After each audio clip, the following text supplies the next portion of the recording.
Érkezett egy új katonai készlet a Blockbrick World-től. Nézzük, mi van a dobozban.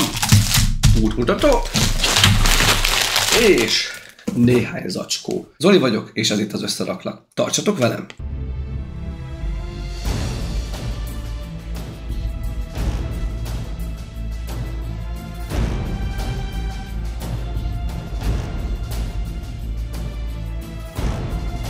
Lehet, hogy páran már felismeritek a zacskók mintázatából, hogy bizony ez ismét egy Reobrix készlet, mégpedig egy CH-47 Chinook katonai helikopter. Ugye ez egy tandem rotoros kéthajtó műves szállító helikopter, az egyik leghíresebb. Ja, bocsi, a hangom még a sajnos most se tökéletes, de legalább tudok beszélni. Úgyhogy igen, megint helikopter, volt már 2 nemrég a csatornán, ismét Reobrix termék, és azt már látom, hogy meg fog pusztulni a matrica mennyiség miatt, és úgy látom, hogy ezek bizony kétoldalú matricák.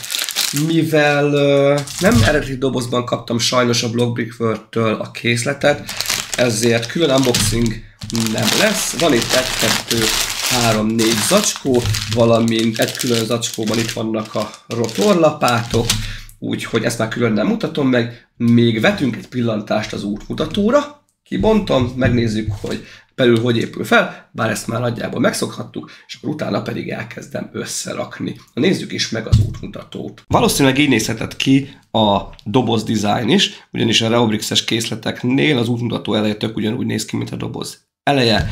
Mint ahogy mondtam, ez egy CH-47-es Chinook szállítóhelikopter, Heavy Multifunctional Transport Helikopter, oda is van írva, Reobrix márkajelzés, 33031-es a termékkód, Simulation modell felirat, és láthatjuk magát a helikopter modellt, ami tök jól néz ki, tökre kidolgozott, és tökre tele van ragaszgatva matricákkal. Az útmutató hátulján csak a szokásos feliratokat látjuk. Nézzünk bele. Igen, itt van rögtön a matrica évünk. Hát így nem néz ki vészesnek, de sok matrica, sok pici matrica láthatjátok, és bizony ezek a transparent double layered, tehát két rétegű matricák. Itt még van 34., 35. is, úgyhogy van azért bőven, és ezekkel nagyon-nagyon óvatosan kell bánni.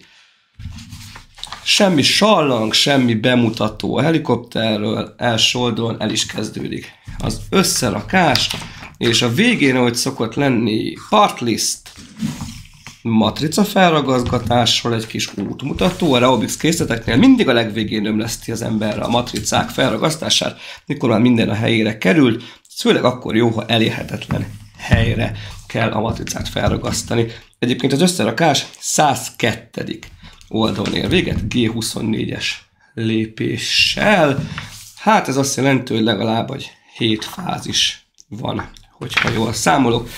Ezek az útmutatók mindig nagyon részletesek. Igen, 7 fázis. Ott láttam egy pillanatra megbújni, úgyhogy ezeknek a feldolgozásával, kiolvasásával probléma nem szokott lenni. Ha jól tudom, a készlet olyan 1700 darabos, tehát annyira nem vészes, körülbelül fele akkor a darab számra, vagyis hát egy kicsivel több a felénél, mint az előző volt a görög hadihajó, úgyhogy neki is kezdek az összerakásnak, és ahogy szokott lenni, szépen hozom fázisonként az aktuális állapotot. Ne menjetek sehová! Az egyes zacskóba eddig kellett haladni, a helikopternek az alja készült el lényegében, ugye itt lesz majd az orrész, itt pedig majd a hátsó rész, így néz ki alulról, szépen össze van rögzítve, szép ez a mélyzöld szín egyébként, és a közepén már itt 2 perem látszódik, ugye itt jön majd fel a helikopternek az oldala, és itt a közepén van egy picike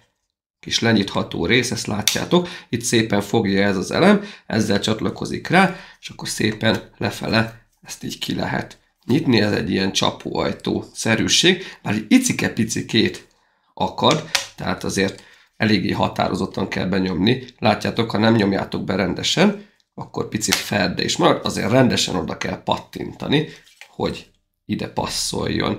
Úgyhogy, hát ez egy icike-picikét itt macerásabb, mert utána vissza kell igazgatni. Nem is tudom, hogy ez az alsó csapóajtó pontosan mire is szolgálna, de majd kiderül, majd meglátjuk. Az biztos, hogy ezekre az elemekre fog majd a hátsó lenyitható ajtórész rákerülni. Eddig minőségileg hozza a Reobrix minőséget. Kész a 2-es zacskó. Hát ebben a fázisban kicsit tovább kellett építeni a csinoknak az oldalát, valamint a belső részét, ahova a katonák ülnek. Ha jól tudom, a csinokba lehajtható ülések voltak, ezek a kis fekete elemek, ezeket szimbolizálnák, ugyanis ezeket lehet így szépen fellehajtani. Habár én képeken úgy láttam, hogy ezek nem pont így néztek ki, nem feltétlenül feketék, valamint kicsit nagyobbak is, de azért jól szimbolizálja a lényeget, hogy odaülhetnek, csücsülhetnek a katonák. Mit kellett még csinálni? Kicsit meg kellett erősítgetni a hátsó részt, valamint az első részt, ahova majd a pilótafülke jön.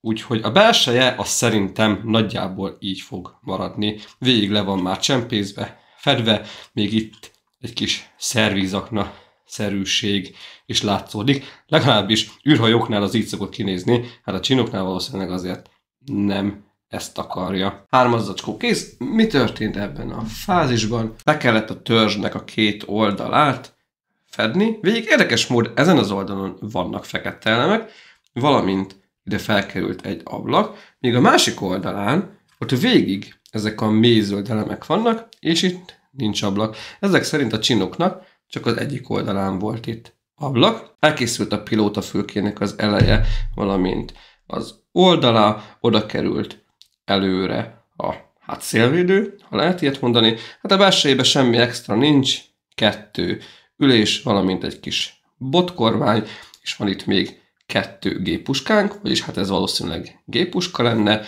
és még ide a hátuljára a lenyitható rámpa részt kellett szépen rápattintani, ami egy picit akadozva működik, de ez direkt, ez a mechanika, lehet hajtani. Kész a 4. fázis, amiben el kellett készíteni a helikopternek a tetejét. Egyébként a végén rá is kell már pattintani, de én egyelőre még nem tettem rá, hogy lássátok így külön-külön. Így néz ki.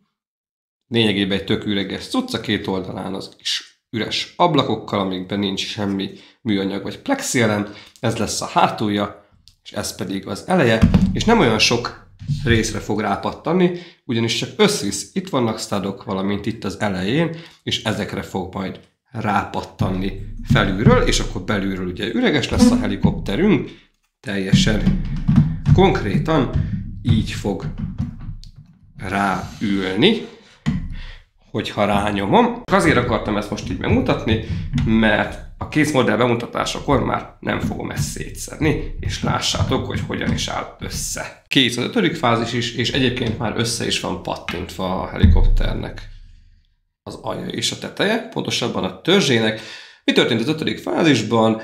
A törzs tetejét kellett szépen lefedni, lesűvítani, 1-2 extra elemet felhelyezni, valamint el kellett kezdeni építeni a farok részt szépen felfele. Itt 2 oldalt majd rájön a 2 hajtómű, valamint a tetejére ugye a farok rotor, ugye ez egy dupla rotoros felső, tandem rotoros pontosabban helikopter, úgyhogy gyönyörűen egymásba pattannak az elemek, én imádom, talán egy picit jobb minőség is, mint amit a Reobrix-től eddig megszoktam. Vagy jobban meg vannak válogatva, hogy milyen elemeket kell egymásba pattintani, de tök jól néz ki, látjátok, és egészen méretes ez a jószág, ha bár ugye nem a törzse lesz azért 70-valány centi, hanem majd a rotorokkal együtt. Kész a 6. fázis, lényegében nem kellett más csinálni, mint be kellett oldalról fedni az egész farokrészt, és előkészíteni a rotornak, hogy már csak rá lehessen helyezni a tetejére, valamint 2 oldalra felkerült a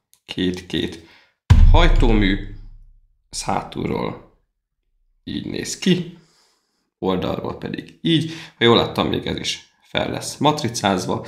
Itt a hátsó részén még annyit kellett csinálni, hogy 2 oldalt meg kellett ezt az egy-egy borító elemet építeni és ide helyezni, hogyha ezt felcsukjuk, akkor lényegében ne legyen itt üreges 2 oldalt, és akkor egyszerűen le is lehet visszanyitni. Úgyhogy a hátsó részhez, ha jól tudom, ha jól láttam, már nem kell más, csak a rotor a tetejére, valamint a matricák, és még az elején kellett a helikopternek alakítani, felkerült még egy-két fedőpanel, és itt is elő kellett készíteni a terepet, hogy ide jön még rá a rotortartó rész, valamint a rotor maga. Úgyhogy nincs más hátra, fölrakom még a rotorokat, megépítem a maradék részt, felmatricázom és megnézzük a kész modellt.